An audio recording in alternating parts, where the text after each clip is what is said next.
하나님 말씀 마태복음 24장 32절부터 51절까지입니다. 좀 길긴 한데 그래도 읽도록 하겠습니다. 하나님 말씀 마태복음 24장 32절에서 51절까지입니다. 하나님 말씀 받으실 때 자리에서 일어나 주시기 바랍니다. 하나님 말씀이 이러합니다. 무화과 나무의 비유를 배우라. 그 가지가 연하여지고 잎사귀를 내면 여름이 가까운 줄을 아나니 이와 같이 너희도 이 모든 일을 보거든 인자가 가까이 곧 문 앞에 이른 줄 알라. 내가 진실로 너희에게 말하노니 이 세대가 지나가기 전에 이 일이 다 일어나리라. 천지는 없어질지언정 내 말은 없어지지 아니하리라. 그러나 그 날과 그때는 아무도 모르나니 하늘의 천사들도 아들도 모르고 오직 아버지만 아시느니라. 노아의 때와 같이 인자의 임함도 그러하리라. 홍수전에 노아가 방주에 들어가던 날까지 사람들이 먹고 마시고 장가들고 시집가고 있으면서 홍수가 나서 그들을 다 멸하기까지 깨닫지 못하였으니 인자의 임함도 이와 같으리라. 그때 두 사람이 밭에 있음에 한 사람은 데려가고 한 사람은 버려둠을 당할 것이요 두 여자가 맷돌질을 하고 있음에 한 사람은 데려가고 한 사람은 버려둠을 당할 것이니라. 그러므로 깨어있으라. 어느 날에 너희 주가 임할는지 너희가 알지 못함이니라. 너희도 아는 바니 만일 집주인이 도둑이 어느 시각에 올 줄을 알았더라면 깨어있어 그 집을 뚫지 못하게 하였으리라. 이러므로 너희도 준비하고 있으라. 생각하지 않은 때에 인자가 오리라. 충성되고 지혜 있는 종이 되어 주인에게 그 집 사람들을 맡아 때를 따라 양식을 나눠줄 자가 누구냐. 주인이 올 때에 그 종이 이렇게 하는 것을 보면 그 종이 복이 있으리로다. 내가 진실로 너희에게 이르노니 주인이 그의 모든 소유를 그에게 맡기리라. 만일 그 악한 종이 마음에 생각하기를 주인이 더디 오리라 하여 동료들을 때리며 술 친구들과 더불어 먹고 마시게 되면 생각하지 않은 날 알지 못하는 시각에 그 종의 주인이 이르러 엄히 때리고 외식하는 자가 받는 벌에 처하리니 거기서 슬피 울며 이를 갈리라. 아멘.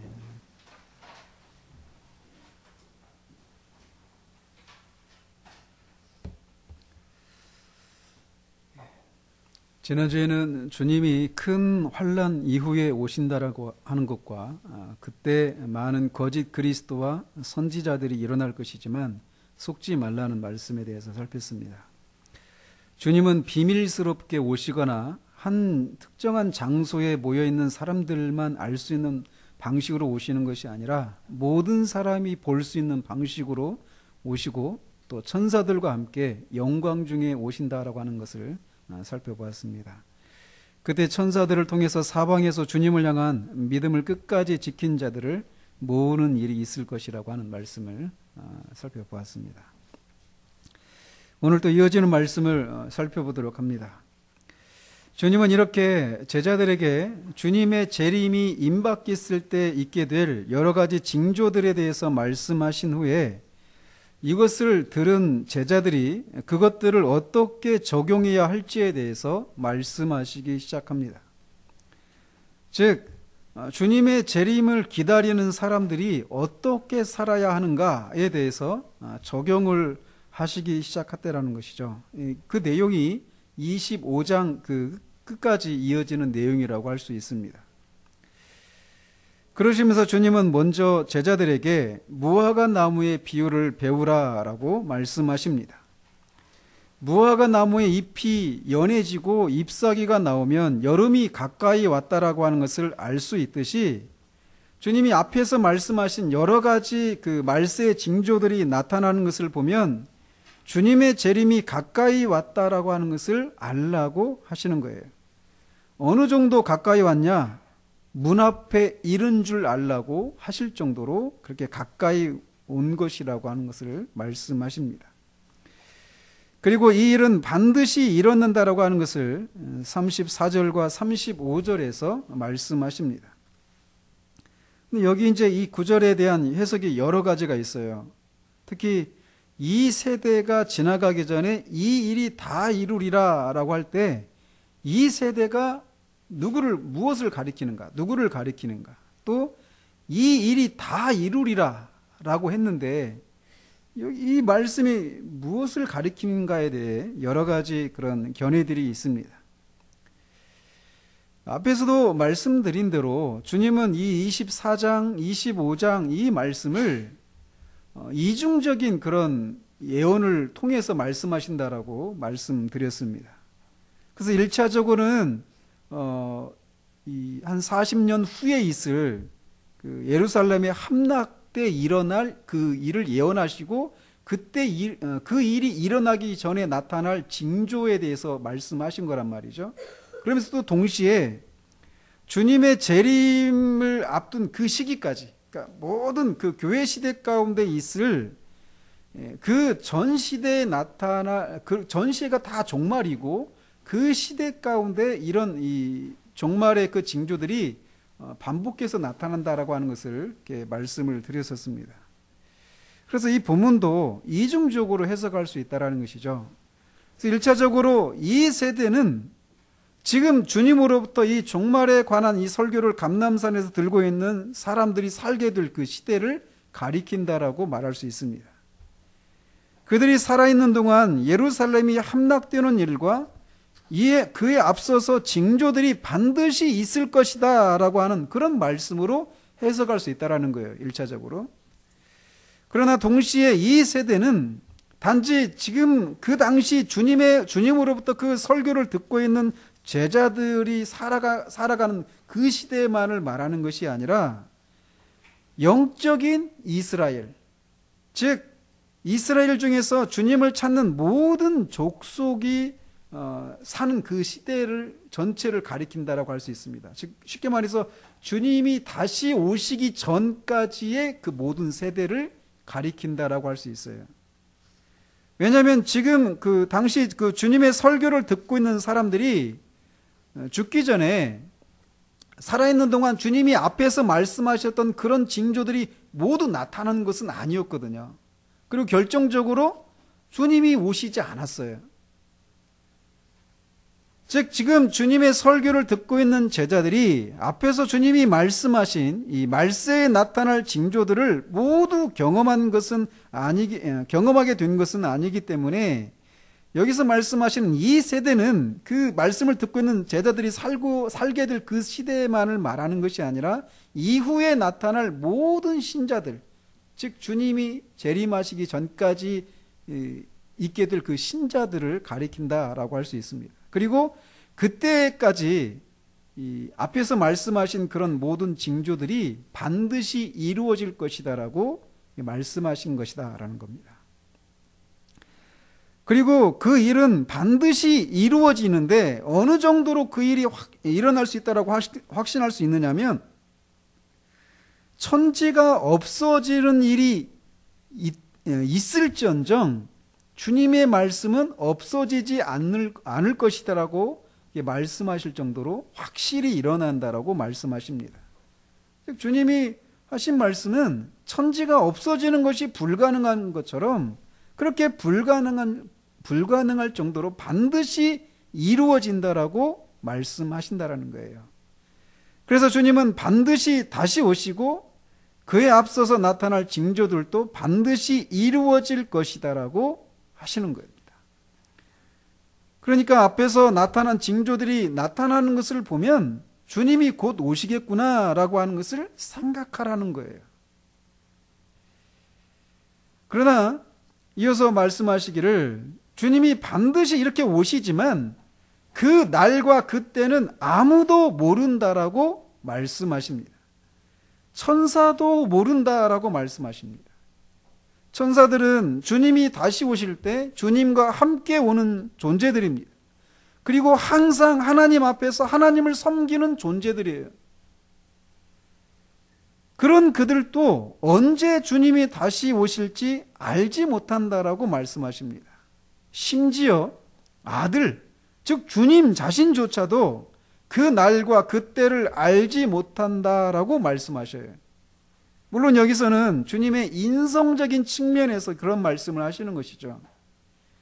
그 날과 그때를 아는 분은 오직 아버지 하나님 한 분만 주님이 언제 다시 오실지를 아신다라는 겁니다. 주님이 이렇게 분명하게 주님이 언제 오시는지 그 날과 그때를 알 수 없다고 말씀하셨는데도 불구하고 주님의 재림이 몇 년, 몇 월, 며칠에 있을 것이다 라고 그렇게 예언한 그런 거짓 예언들이 지금 교회 역사 가운데 많이 반복되어 왔어요. 그리고 많은 사람들이 그곳에 속아 넘어갔습니다. 여러분이 유튜브에 보시면 이런 것을 주장하는 사람들이 그럴싸한 그런 이야기들로 사람들을 미혹하고 있는 것을 보게 될 거예요. 따라서 주님의 이 말씀을 우리가 기억하고 누군가가 주님이 성경을 막 다니엘서며 그 예언과 관련된 말씀을 막 풀어보고 이 신약과 구약에 있는 것들을 짝을 맞춰보니까 그 주님이 오시는 날이 몇 년, 몇 월, 며칠이야 이렇게 말하는 사람이 있다라면 다 거짓 예언이라고 하는 사실들을 우리가 기억해야 합니다. 주님은 주님의 재림 때 사람들이 주님의 재림을 기다리면서 특별한 일을 하는 것이 아니라 늘 해오던 일을 하고 있을 것이라고 말씀하십니다. 이것은 마치 노아의 홍수 때에 홍수를 앞두고 노아가 120년 동안 하나님의 심판을 선포하고 방주를 만들면서 지냈지만 노아의 말을 들은 사람들이 그의 말을 무시하고 여전히 먹고 마시고 장가가고 시집갔던 것처럼 그렇게 늘 해오던 일을 반복하는 그런 삶을 살고 있을 것이다 라고 말씀하십니다. 어제와 똑같은 오늘이 계속해서 반복되는 동안 아무런 일이 일어나지 않는 것을 보면서 그들은 먹고 마시고 시집가고 장가가는 지극히 일상적이고 세속적인 일에만 몰두하며 지내게 될 거라는 거예요. 여기서 먹고라고 하는 말은 막 짐승들이 막 개걸스럽게 먹는 그런 것을 이렇게 표현하는 그런 용어입니다. 즉 그들은 노아를 통해서 선포된 하나님의 말씀을 무시하면서 그저 육신의 정욕과 마음이 원하는 대로 쾌락을 좇는 삶을 살았다라는 거예요. 그런 삶을 노아가 방주에 들어가고 홍수가 나서 그들이 다 죽을 때까지 그것을 깨닫지 못했다라고 주님 말씀하십니다. 그러다가 그들의 입장에서는 어느 날 갑자기 비가 내리고 기품의 샘이 터지고 하늘의 문이 열려서 거대한 홍수가 모든 것을 쓸어가 버렸습니다. 그 홍수를 직면하고 그들이 그제서야 노아가 말했던 홍수가 바로 이거구나 라고 인식했을 때는 이미 늦어버리고 말았습니다. 그들에게 120년의 시간이 주어졌지만 그들은 노아를 통한 하나님의 경고를 무시한 채 일상의 삶에만 몰두하다가 벼랑간 닥친 홍수로 인해서 모두 죽고 말았습니다. 한때 그들의 마음을 사로잡고 있었고 그들에게 행복감을 불러일으켰던 모든 것들과 함께 그들은 쓸려가고 죽고 말았습니다. 주님이 오실 때에도 사람들은 복음에 대해 주님의 재림도 그와 같다라고 주님이 말씀하십니다.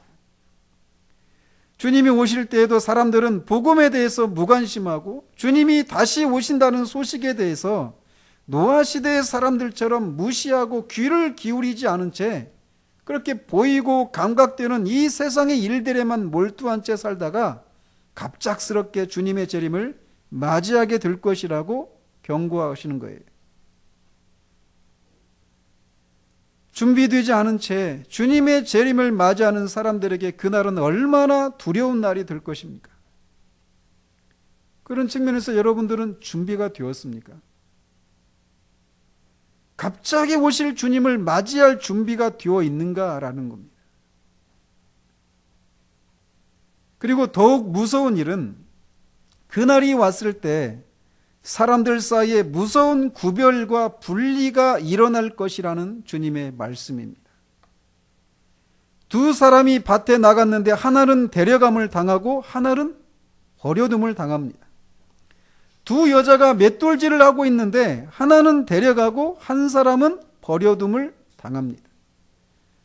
즉 두 사람이 같은 장소에서 같은 일을 하고 있었지만 그들 각각의 운명도 같은 것은 아니라는 것이에요. 데려감을 당하고 버려둠을 당한다라고 하는 것은 무엇을 의미할까요? 아마도 앞에 31절에서 천사들이 사방에 흩어진 주님의 백성들을 모아서 공중의 영광의 구름을 타고 오시는 주님을 맞으러 데려감을 당한다라고 하는 것을 의미하는 것으로 보입니다. 이에 비해서 다른 사람들은 그냥 그대로 남아있게 될 것입니다. 그리고 그 각각을 기다리고 있는 것은 영원한 생명과 영원한 사망, 기쁨과 슬픔, 영원한 행복과 영원한 비참함으로 구별되게 될 것입니다. 한번 상상을 해 보십시오. 어쩌면 주님이 주일날 오신다라면 일주일 중에 한 날이 오시겠죠. 그날이 주일일 수도 있습니다. 주님이 오신 날이 주일이라면 주일에 교회 안에 있는 사람들의 풍경을 한번 상상을 해 보시라는 거예요. 교회 안에 있는 사람들 안에서도 이런 분리가 일어날 것입니다. 교회에서 가장 주목을 받지 못한 진정한 성도는 데려감을 당하고, 어쩌면 저 같은 목사나 장로나 교회에서 힘께나 쓴다고 생각했던 사람들은 버려둠을 당하는 일이 벌어질지도 모릅니다.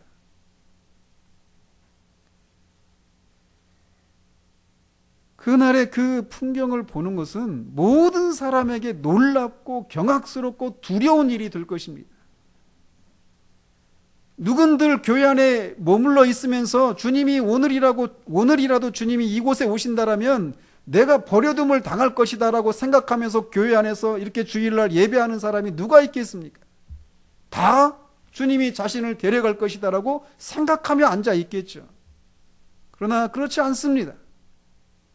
교회 안에서 이런 분리가 일어날 거예요. 교회에서뿐만 아니라 직장에서도 그런 일이 일어날 수 있습니다. 가정에 있다가, 학교에 있다가, 어떤 장소에서 우리가 주님의 재림을 맞이하게 될지 모르지만 같은 장소에 있던 사람들 사이에 이런 분리가 일어나게 될 것입니다. 주님이 오시기 전까지는 모든 곳에 믿는 사람과 믿지 않는 사람이 섞여 있습니다. 교회 안에서도, 직장에서도, 학교에서도, 가정에서도, 술집에서도, 나이트에서도. 믿는 사람이 나이트 갑니까? 저는 갔었습니다. 억지로 끌려서. 그렇기 때문에 우리가 어떤 장소에 있을지 몰라요. 그 모든 곳에 우리는 믿는 사람과 믿지 않는 사람이 섞여 있을 것입니다. 그러나 주님의 재림 때 분리가 일어나요.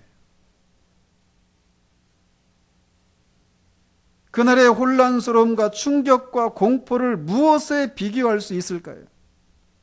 버려둠을 당한 자들에게 이것은 말할 수 없는 두려운 일이 될 것입니다. 심지어 가족들 안에서도 이런 분리가 일어나게 될 것입니다. 자녀들은 데려감을 당하고 부모들은 남을 수도 있고, 부모들은 데려감을 당하고 자녀들은 버려둠을 당할 수도 있습니다. 형제와 자매들 사이에도 분리가 일어날 수 있습니다. 남편과 아내 사이에 그런 분리가 일어나게 될 것입니다. 서로 인사말을 할 시간도 없고 회개할 시간도 없이 그때 그 모습 그대로 한 사람은 데려감을 당하고 한 사람은 버려둠을 당하게 될 것입니다. 여러분은 어디에 해당된다고 생각하십니까?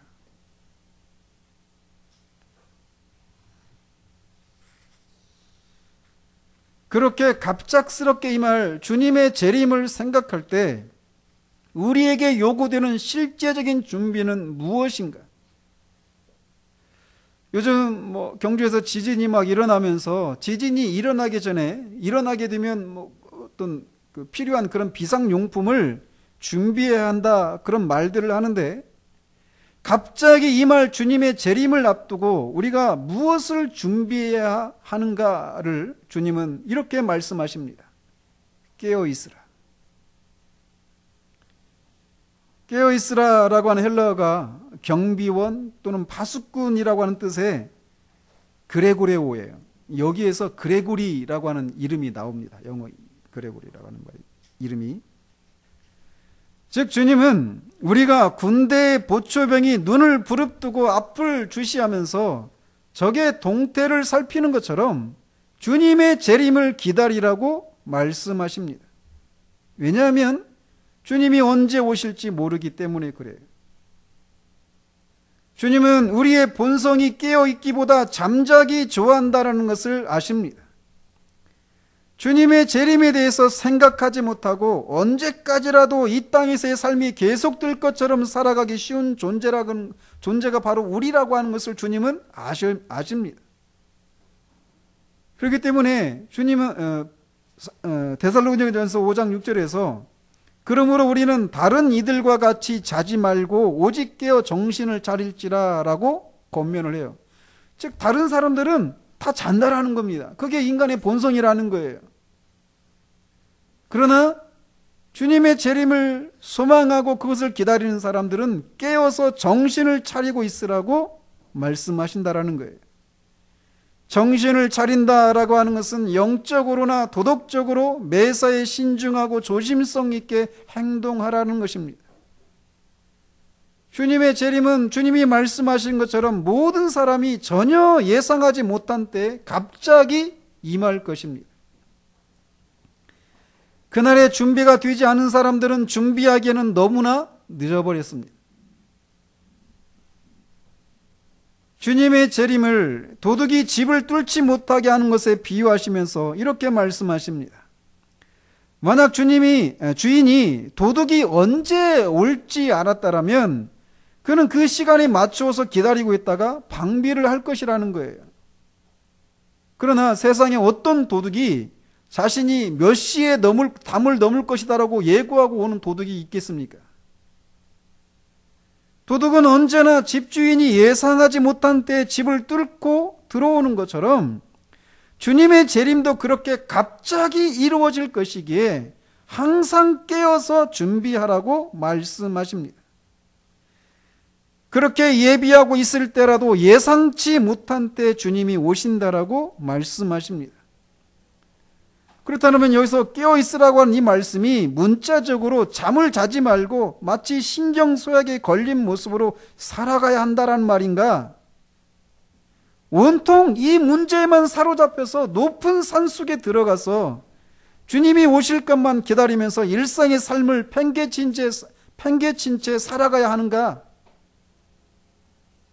실제로 주님의 재림을 기다리는 사람들이 직장도 가정도 학교도 팽개치고 산속에 들어가서 공동체 생활하면서 그렇게 지내기도 합니다. 그런데 그게 과연 옳은가라는 겁니다. 일상의 삶을 다 내버려 두고 그렇게 주님의 재림을 깨어있을 때, 육체적으로 깨어있을 때 주님을 맞이하기 위해서 그렇게 하라는 것인가? 그렇지 않아요. 앞에서도 말씀하신 것처럼 두 사람이 똑같은 장소에도 똑같은 일을 합니다. 믿는 사람도 밭에 나가서 일하고 믿지 않는 사람도 밭에 가서 일해요. 믿는 여자도 맷돌질하고 있고 믿지 않는 여자도 맷돌질하고 있어요. 똑같은 일상의 일들을 하고 있었단 말이에요. 그런데 그러고 있는 동안에 분리가 일어난 것입니다. 즉 깨어서 준비하라고 하는 이 말씀이 일상의 삶을 다 팽개치고 산속에 들어가서 그냥 주님의 재림만 막 그냥 주구장창 기다리라는 그런 말씀이 아니라는 것입니다. 주님은 비유를 통해서 깨어서 준비한다라고 하는 것은 충성되고 지혜 있는 종처럼 행동하는 것이라고 말씀하십니다. 주님은 깨어서 준비된 사람은 이런 사람이라고 말씀하셔요. 즉 주인에게 그 집 사람들을 맡아 때를 따라 양식을 나누어 주는 자, 이 사람이 충성되고 지혜로운 자이고 그가 바로 깨어서 준비된 자라고 말씀하고 계신 거예요. 이 비유는 25장에서 달란트 비유에 등장하는 그런 상황과 비슷합니다. 당시 근동에서는 주인이 종종 오랜 기간 동안 집을 비우고 여행을 하는 경우가 생기면 주인의 소유나 다른 종들을 관리할 청지기와 같은 종을 세웠다고 합니다. 따라서 그런 종은 다른 종에 비해서 주인으로부터 많은 권한을 받았기 때문에 다른 종들보다 우월한 위치에 있게 됩니다. 그런데 충성스럽고 지혜로운 종은 주인이 언제 올지 모른다는 사실과 자기에게 위임된 그런 권한을 이용해서 아무렇게나 살고 맡겨진 종들을 함부로 대하는 종이 아니라 주인에 대한 충성심과 사랑 때문에 주인의 소유를 잘 관리하고 자신에게 맡겨진 사람들을 잘 통솔하고 그들에게 때에 따라서 양식을 잘 나눠주는 종이라는 거예요. 그렇다면 여기서 말씀하시는 맡은 집 사람들에게 때를 따라 양식을 나눠준다라고 하는 것은 무엇을 말씀하시는 것일까요? 누가복음 12장에도 이 비유가 나옵니다. 그런데 베드로가 이 비유를 듣고 이것을 자신들에게 하는 것인지 아니면 다른 사람들에게 하신 말씀인지 묻습니다. 그리고 그 베드로와 주님과의 그 말씀을 나눈 그 대화의 그 문맥 속에서 이 비유는 1차적으로는 사도들과 또 저처럼 주님이 맡기신 양떼들에게 말씀을 전하는 일을 맡은 자들에게 하신 말씀이라고 해석할 수 있습니다. 사도는 이런 사람들을 하나님의 비밀을 맡은 자라고 부릅니다. 따라서 1차적으로 이 말씀이 의미하는 것은 자신에게 맡겨진 양떼들의 영적인 상황에 맞게 생명의 말씀을 잘 전하고 그 일에 충성을 다하는 것을 가리킨다라고 할 수 있습니다. 그래서 아직 주님을 알지 못하는 사람들에게 그들이 오직 예수 그리스도를 믿음으로만 구원에 이를 수 있다라고 하는 생명의 복음을 부지런히 전하고 이미 그리스도를 자신의 구주와 주로 영접한 사람들에게 그들이 주님 안에서 말씀으로 바르고 건강하게 자랄 수 있도록 필요한 말씀을 신실하게 전하는 것이 바로 여기서 말하는 거라는 거죠. 그렇기 때문에 사도 바울은 맡은 자들에게 구할 것은 충성이니라라고 말씀하십니다. 주님이 맡기신 양떼에게 그들이 듣고 싶은 말씀이 아니라 그들이 들어야 할 말씀을 신실하게 전하는 일, 그리고 그들의 영적인 상황을 잘 분별해서 그들의 영혼에 필요한 말씀을 충성되고 지혜롭게 전하는 일이 말씀을 맡은 자들에게 요구되는 준비요 끼어 있는 것이다라고 할 수 있다라는 거예요. 그러나 사람들에게 필요한 말씀을 신실하게 전하는 일은 비단 말씀을 맡은 자들에게만 요구되는 일은 아닙니다. 이것은 모든 믿는 자들에게 요구되는 것이기도 합니다. 충성스럽다라고 하는 것은 단지 말씀을 맡아서 전하는 사람들에게만 요구되는 덕목이 아니라 갈라디아서 5장에서 볼 수 있듯이 성령의 열매의 한 측면이기도 합니다.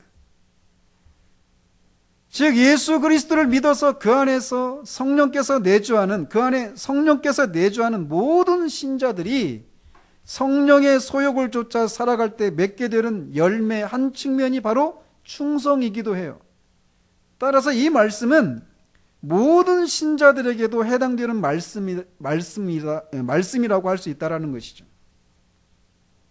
따라서 그리스도를 따르는 자들이 자신의 믿음을 저버리지 않고 신실하고 충성되게 말씀을 따라 사는 모습을 보일 때 그 사람도 충성되고 지혜로운 종이라고 할 수 있습니다.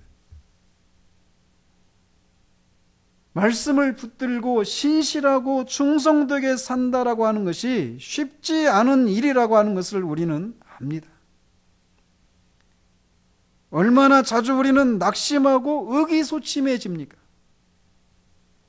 우리 안에 끊임없이 의심이 밀려오고 모든 것들이 마치 꿈을 꾸는 것처럼 안개처럼 희미해지는 일들이 많이 있습니다.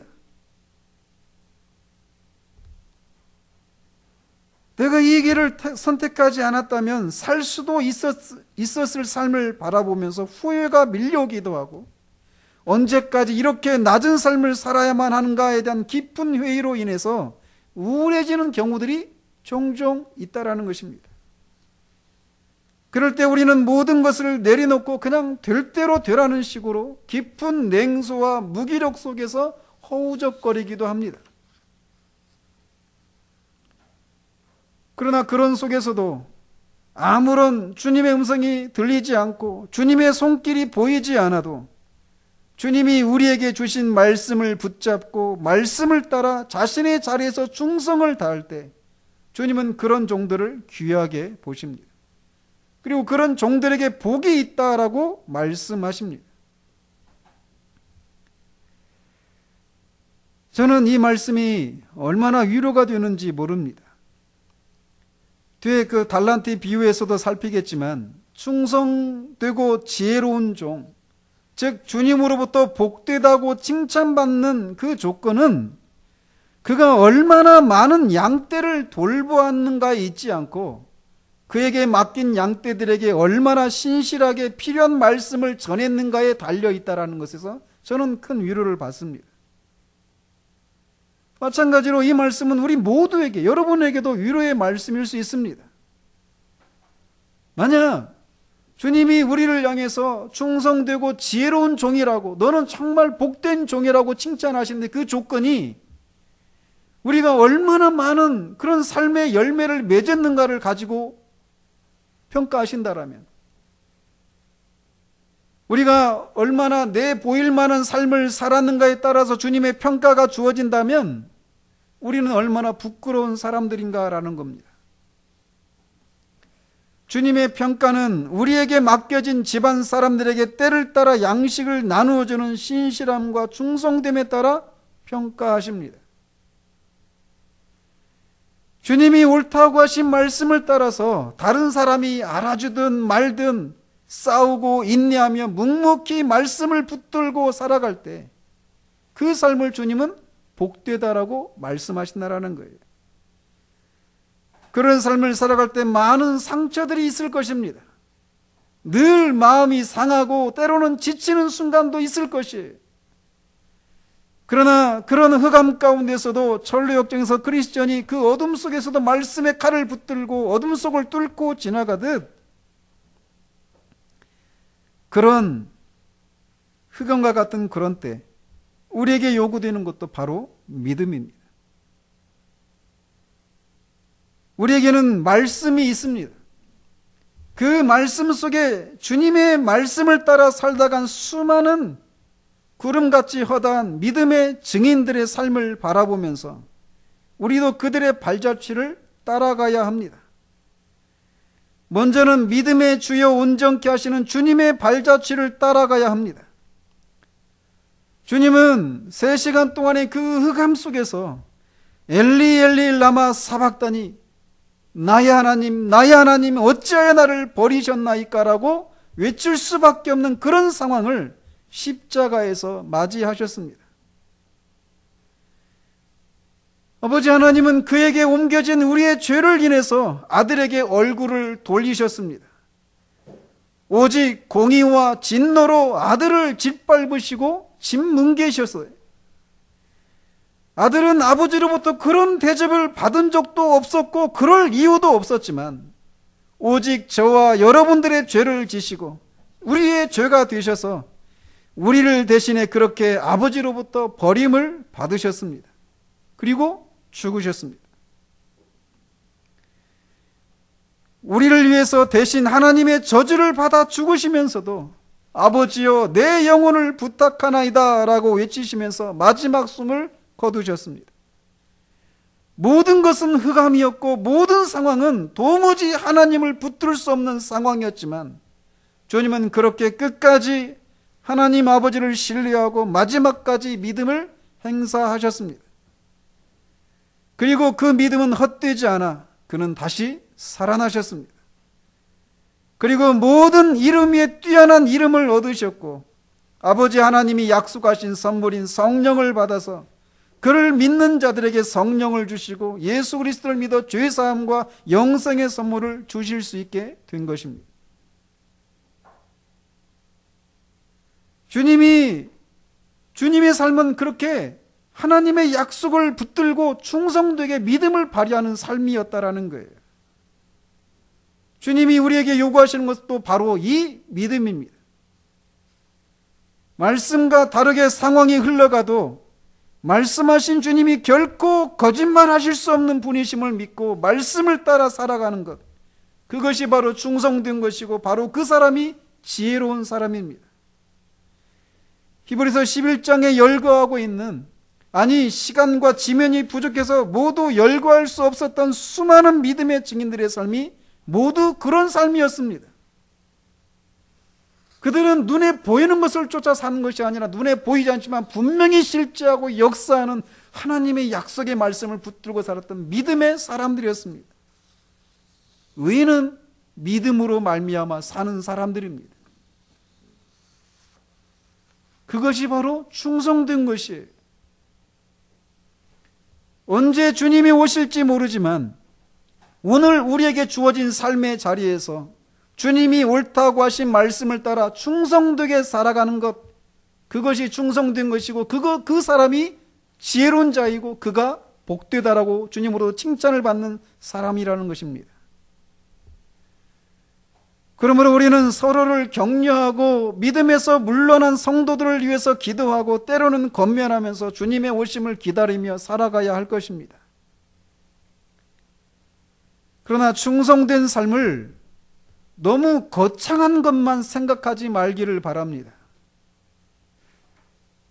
다음 주부터 25장을 살피면서 보겠지만 그저 우리가 날마다 부딪히고 있는 그 삶의 현장에서 말씀을 따라 사는 것이에요.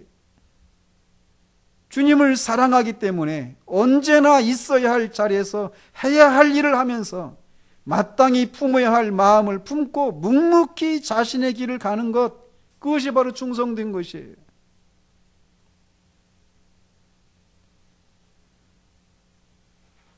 (25장에서) 나오지만 주님을 위해서 산 삶은 아주 사소하고 너무 일상적인 것이어서 자신이 그런 일을 했는지조차 모를 정도의 그런 삶입니다.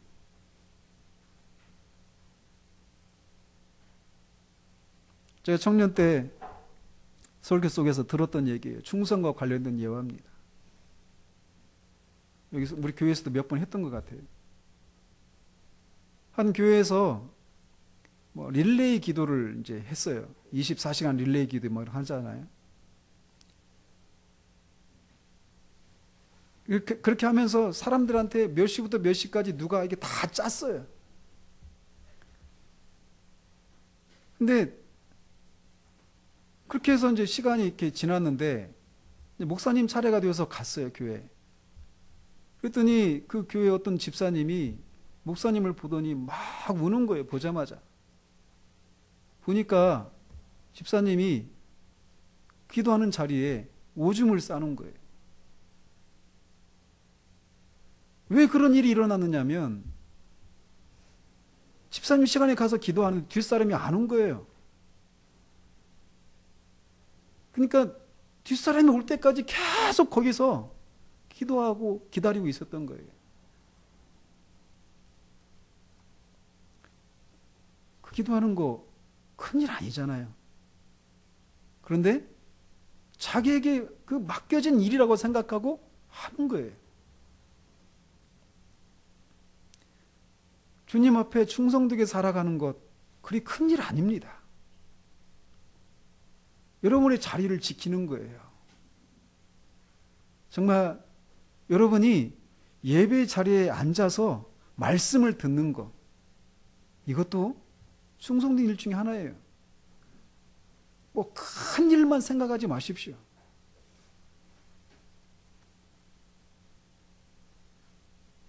그러나 반대로 악한 종도 있습니다. 그런 마음에 생각하기를 주인이 늦게 올 것이라고 생각하고 동료들을 때리며 술 친구들과 더불어 먹고 마시는 삶을 삽니다. 그는 오히려 주인에게 충성된 종들을 때리고 자신에게 주어진 삶을 방탕하게 흘려버리고 맙니다. 그 생각의 밑바탕에는 주인이 늦게 올 것이라고 하는 것이었어요. 그래서 그는 그런 삶을 사는 겁니다. 이렇게 살다가 주인이 오기 전에 하면 되지, 이런 생각이죠. 이것을 우리의 삶에 적용한다면 주님을 믿고 주님의 말씀을 따라 살아야 하지만 지금은 아니야 라고 하는 생각을 가지고 주님이 아니라 자신의 삶을 사는 것을 가리킨다고 할 수 있습니다. 그런 사람들의 삶의 모토는 언제나 나중에입니다. 그렇게 살아야지. 주님의 뜻대로 살아야지. 다 인정해요. 하고 싶다고까지 말을 합니다. 그러나 지금은 아니라는 거예요. 나중이라는 것입니다. 아직 힘이 있을 동안에는 자신의 삶을 살다가 나중에 죽기 전에 주님을 믿고 주님께 돌아오면 된다라는 생각을 가지고 살아가는 거예요. 그런 사람들이 많습니다. 그러나 그런 사람이 생각하지 못한 날, 알지 못하는 시각에 그 종의 주인이 이르러서 악한 종을 때리고 외식하는 자가 받는 벌에 처하게 될 것이라고 말씀하십니다. 그가 받을 벌은 바깥 어두움 가운데서 슬피 울며 이를 가는 것입니다. 여러분은 주님이 말씀하신 대로 산자와 죽은 자를 심판하시기 위해서 다시 오신다는 사실을 믿으십니까?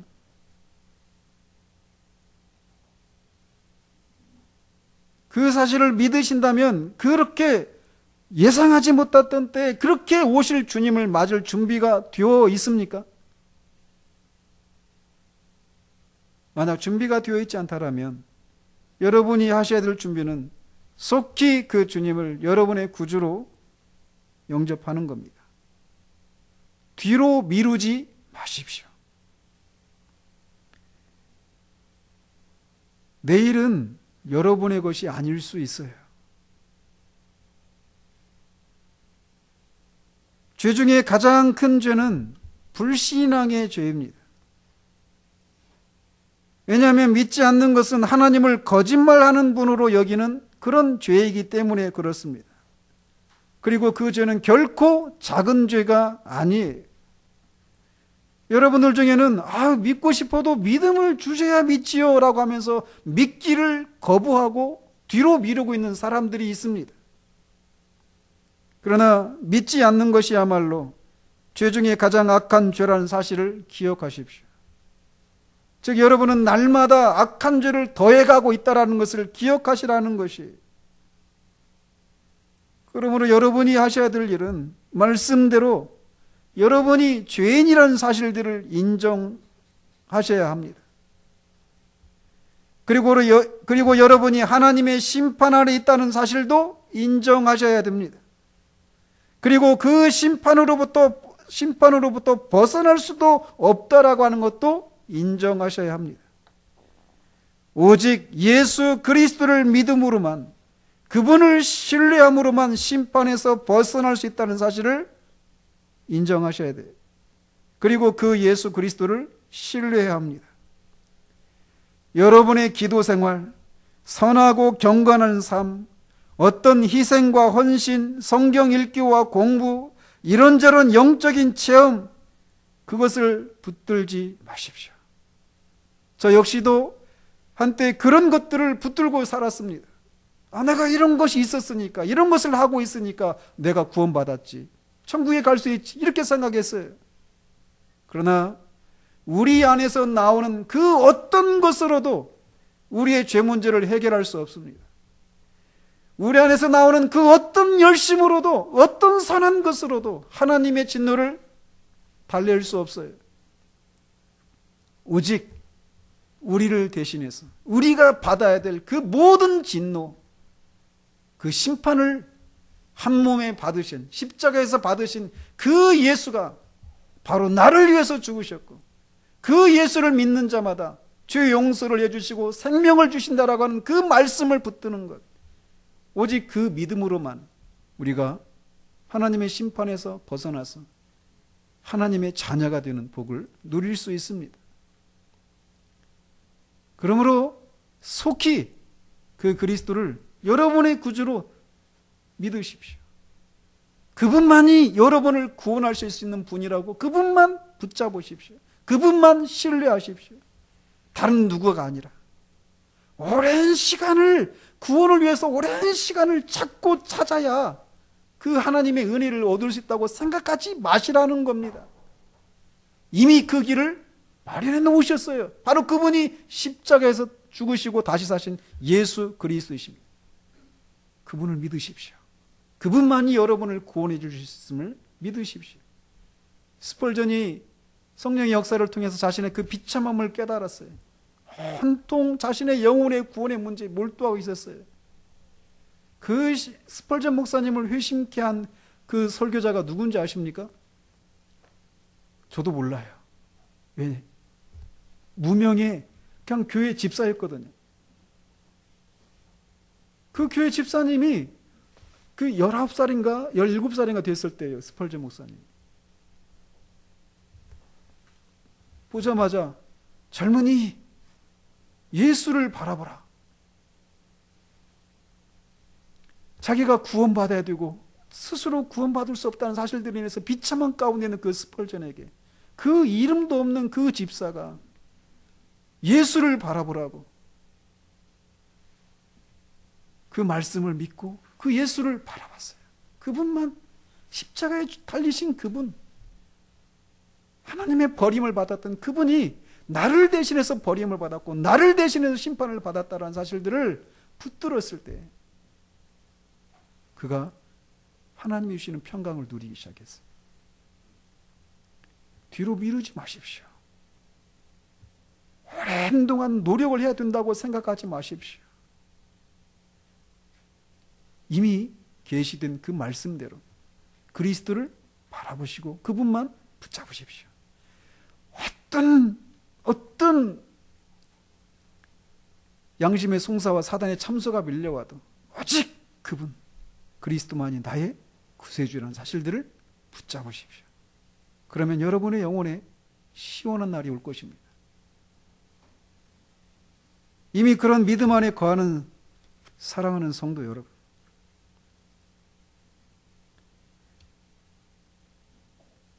앞에서도 말씀드린 것처럼 주님 앞에서 충성된 모습으로 살아가는 것은 결코 쉬운 삶이 아닙니다. 그러나 고통스럽기만 한 삶도 아니에요. 우리는 이 싸움의 그 시간들을 보내게 되는데 라헬이 말했던 것처럼 몇 번의 겨울과 몇 번의 여름을 지나면 우리는 이 싸움을 다 끝내고 주님을 보게 될 것입니다. 그 소망을 가진 자처럼 살도록 하십시다. 우리의 삶의 끝에 주님이 우리를 맞이하시기 위해서 두 팔 벌리고 계십니다. 아니면 주님이 오시든지 이 땅의 삶이 비록 고단하고 초라하게 보여도 나중의 삶이 진짜임을 기억하고 소망 가운데 인내하도록 하십시다. 지금은 100세 시대라고 말을 합니다. 우리가 지금까지 살아온 거 10년, 20년, 앞으로 40년, 50년 이렇게 생각하면 막막하게 느껴집니다. 100년이라고 하는 시간이 얼마나 길게 느껴지는지 모릅니다. 그러나 영혼에 비하면 100년, 1000년, 만년, 100만년, 억년 다 밤의 한 경점에 불과합니다. 비록 이 땅에서 우리가 정말 가난하고 정말 남들이 부러워할 만한 그런 삶을 살지 못하고 평생을 그렇게 살 수 있어요. 저는 여러분들에게 예수 믿으면 복받고 잘 된다라고 저는 거짓말할 수 없습니다. 예, 주님이 그런 복을 허락하신 사람도 있어요. 그러나 무릇 그리스도 안에서 경건하게 살고자 하는 자들은 핍박을 받는다라고 말씀하십니다. 주님의 뒤를 따른 삶은 싸우는 삶이에요. 눈물이 있어요. 슬픔이 있어요. 외로워요. 가난하기도 합니다. 때로는 생명의 위협을 당하기도 해요. 비록 우리가 종교의 자유가 있는 대한민국에 살아서 그런 생명의 위협을 받고 있지는 않지만 얼마든지 그런 삶이 있다라는 겁니다. 사람들은 자신들이 처한 그 현재 그 고단한 그 삶을 앞에 있는 소망을 바라보면서 인내하고 지금 밀려오는 그런 의심들을 물리치는 방식으로 그런 삶을 하루하루 살아갑니다. 날마다 쌓여져 가고 있는 통장 잔고를 보면서 지금은 우리가 고생하지만 좀 지나면 이 적금 타면 좀 팔자가 피겠지.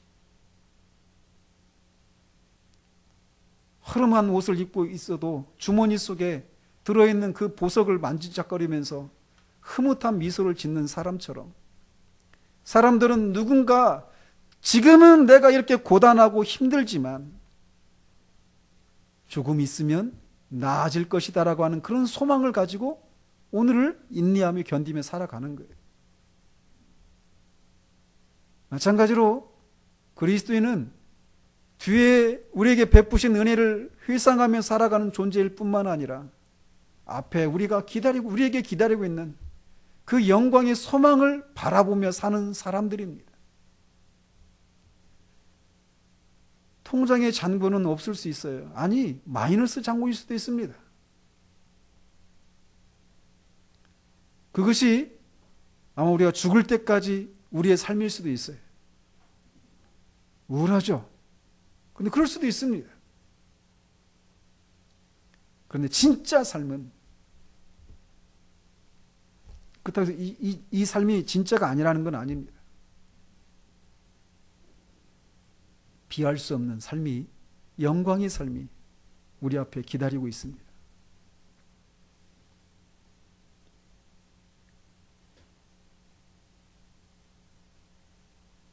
그것을 주님은 우리에게 말씀을 통해 하나님의 약속을 우리에게 주셨어요.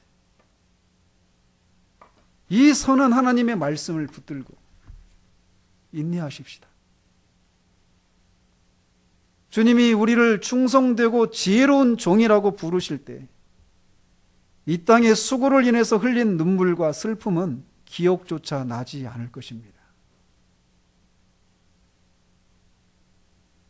주님은 주님의 재림이 반드시 있을 것이고 그러므로 깨어서 준비하라고 말씀하셔요. 깨어서 준비하는 것, 우리의 일상의 삶의 자리 가운데서 충성된 모습으로 살아가는 것입니다. 그렇게 하루하루를 주님의 말씀을 붙들고 사람들은 우리를 어리석은 사람이라고 말할지 모르지만 주님은 우리가 어리석은 사람이 아니라 지혜로운 사람이라고 하는 것을 보이실 것입니다. 주님의 삶이 그러했고 믿음의 그 증인들의 삶이 다 그러했습니다. 우리도 그 믿음을 따라 살아가는 사람들이에요. 그러므로 인내하십시다. 서로를 격려하고 늘어진 우리의 손을 다시금 새롭게 하고 하나님 앞에 무릎을 꿇고 영광의 소망을 품은 사람처럼 그렇게 살아가도록 하십시다. 기도하겠습니다.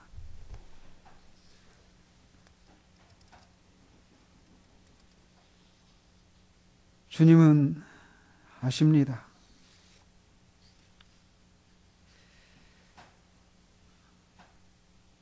이 땅에 남겨진 우리들이 충성된 모습으로 살아가는 것이